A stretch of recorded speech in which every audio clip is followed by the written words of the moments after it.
Alright, this is the next one. Real learning doesn't occur in a classroom. It occurs on your late night study sessions where you research on a topic you're interested in and not have to sit through a class that you know you're not learning from or have minimal learning from.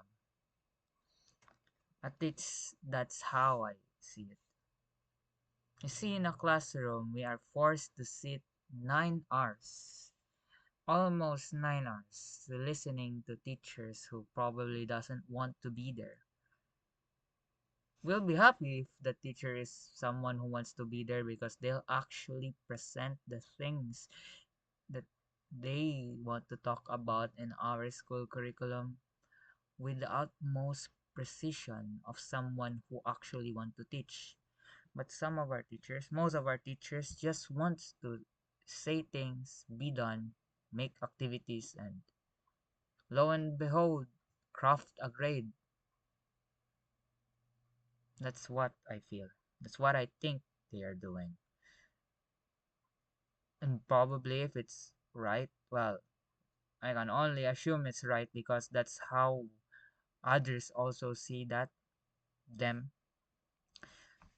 My point is we cannot learn in an environment where learning is not transactional.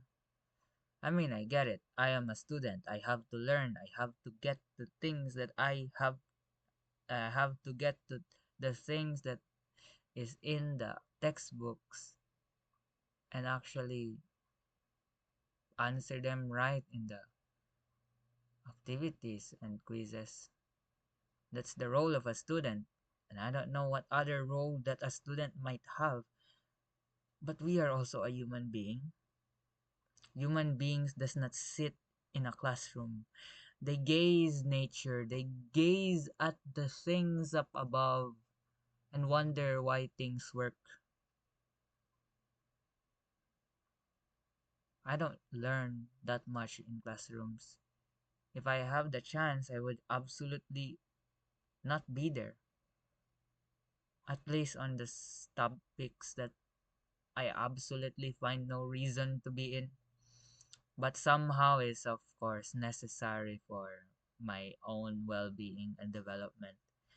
Because as people, as human beings too, we shouldn't just be in our comfort zone. We have to push through those bubbles and learn new things through experience. But in a classroom, it's much more restricted. The bubble, when it's popped, is very restricting. Students who do not want that.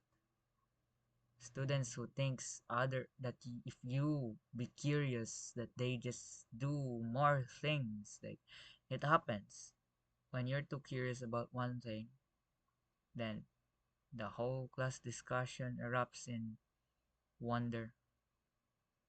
But most do not want that. You're the only one who wants that. Probably some, but yeah.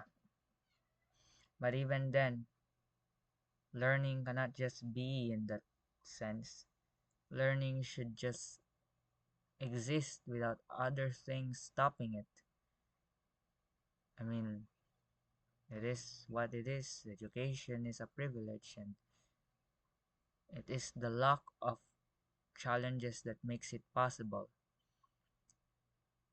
But because it's possible doesn't mean that it's useful.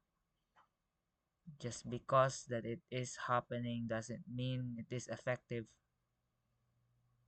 I see educational value as unnecessary in this country or in this point of time because it just put us in a stage where we have to sit looking at the others,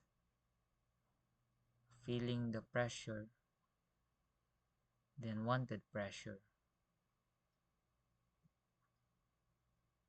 I believe learning should be free. I believe learning should be freedom from your body. I believe it shouldn't be restrictions to deliver yourself to another dimension, or to have more meaning. Maybe I'm just romanticizing a side of learning that doesn't really exist, because in the real world, a lot of learning is found by rigorous uncertainty and failures. Don't get me wrong, I love failures. But the classroom, one of those places that failures is alright. Actually, that's how I feel about classrooms. Failure is absolutely everywhere.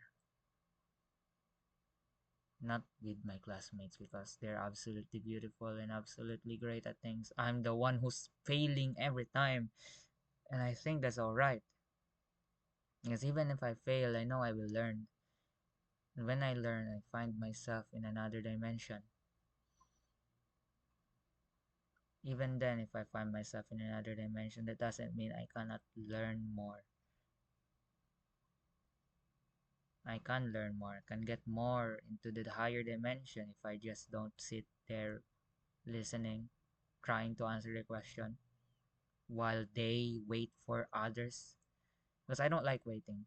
I don't like to wait with other people. I just want to learn and then go through the things, the rigor, and fight. That's how I learn. That's not how a classroom works, though.